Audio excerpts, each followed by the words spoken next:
Reflections on the Good News of Jesus Christ for the third Sunday of Advent. From the Gospel of Luke, the crowds asked John the Baptist, "What should we do?" He said to them in reply, "Whoever has 2 cloaks should share with the person who has none, and whoever has food should do likewise." Even tax collectors came to be baptized, and they said to him, "Teacher, what should we do?" He answered them, "Stop collecting more than what is prescribed." Soldiers also asked him, "And what is it that we should do?" He told them, "Do not practice extortion. Do not falsely accuse anyone, and be satisfied with your wages." Now the people were filled with expectation, and all were asking in their hearts whether John might be the Christ. John answered them all, saying, "I am baptizing you with water, but one mightier than I is coming. I am not worthy to loosen the thongs of his sandals. He will baptize you with the Holy Spirit and fire. His winnowing fan is in his hand to clear his threshing floor and to gather the wheat into his barn. But the chaff he will burn with unquenchable fire." Exhorting them in many other ways, he preached good news to the people. The Gospel of the Lord.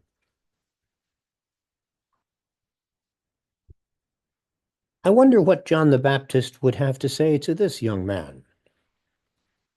Stephen Dick is a high school senior. He plays football for the Flagstaff, Arizona Eagles. In June of 2023, Stephen suffered a massive seizure in the weight room during football practice. He was diagnosed with brain cancer. His teammates immediately rallied around Stephen and his family. They were with him every step of the way. This past summer, Stephen was contacted by the Make-A-Wish Foundation. Stephen's wish was not a trip to Disney World or going to the Super Bowl or an awesome, impossible-to-get ticket for a rock concert. Stephen's wish? Football helmets. Specifically, 55 state-of-the-art Riddell SpeedFlex helmets, the safest helmet on the market. Make-A-Wish arranged with former Cardinals wide receiver Larry Fitzgerald Foundation, Stephen's idol, to purchase the helmets. Stephen has learned all too well the fragility of the human brain. "I wanted to reduce the risk for my teammates any way I could," Stephen explained. In presenting the helmets to his stunned teammates, Stephen said that, "I just can't have this wish be for me. Every single person has been there for me. I am so grateful for you. You are like a family to me." And Stephen's teammates and family members got their biggest wish too. After successful surgery and chemotherapy, Stephen's brain scans are clear, and he's on the road to full recovery. In his unselfish wish, a high school football player understands what John proclaims at the River Jordan. We can only realize the presence of the Messiah in our lives when we step beyond ourselves to embrace the needs and hopes of others. In baptism, we are called to be witnesses of God's love by the love we extend to one another, to be precursors of his justice by our unfailing commitment to doing what is right and good for others, to be reflections of the light of God's Christ in the mercy and compassion we extend. John challenges us to welcome the Messiah by our imitating the example of Jesus the servant in our humble, joy-filled service to our brothers and sisters. Then there's this story. They call themselves Aguias del Desierto, eagles of the desert. They offer food and water to migrants crossing the Arizona desert and search for the remains of those who did not survive the trek. A priest who volunteered with the group tells of his experience. We were asked by the family of a 61-year-old named Thomas to help locate him. They had reason to believe he had perished while attempting to cross the border. Our group of 20 volunteers began the 15-mile trip into the desert around 5 in the morning.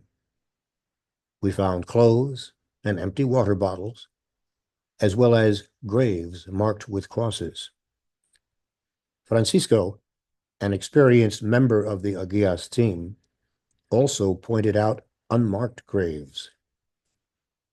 We stopped to pray in an area where the Aguias had found the remains of a number of people. Unfortunately, we were not able to find Thomas's remains. We explored some caves in the hills, but found only clothes and blankets, as well as a little shrine people had left behind. My heart is full of gratitude to God for these compassionate people who show that all people, including migrants fleeing through the desert, are our sisters and brothers. The eagles of the desert are prophets proclaiming the coming of God's kingdom in their outreach and care to poor and desperate migrants.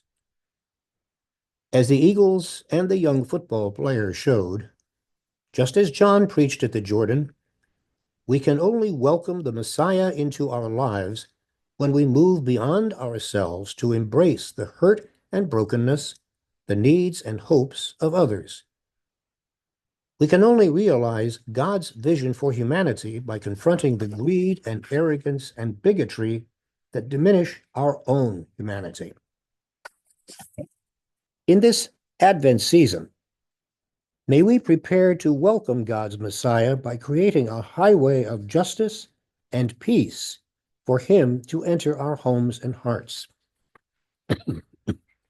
Okay, but how should we do this? John the Baptist gave concrete answers to the different groups that asked, "What should we do?" He is teaching us that faith is not abstract, not ideas, but is to be lived in action. What small, tangible things can we do to prepare for Christmas? Listen to these words of Pope Francis. How can I do my part? Let us make a concrete commitment, even if small, that is adapted to our situation in life. And let us continue to do it to prepare ourselves for this Christmas. For example, I can call a person who is alone, visit that elderly person or that person who is ill, do something to serve a poor person, someone in need. Even still, maybe I need to ask forgiveness or grant forgiveness, clarify a situation, pay a debt. Perhaps I have neglected prayer, and after a long time, it is time to draw near to the Lord's forgiveness. Brothers and sisters, let us find something concrete and do it. I can say it no better. Let us find something concrete and do it. Thanks for listening. And if you have found this reflection worthwhile, please pass it on.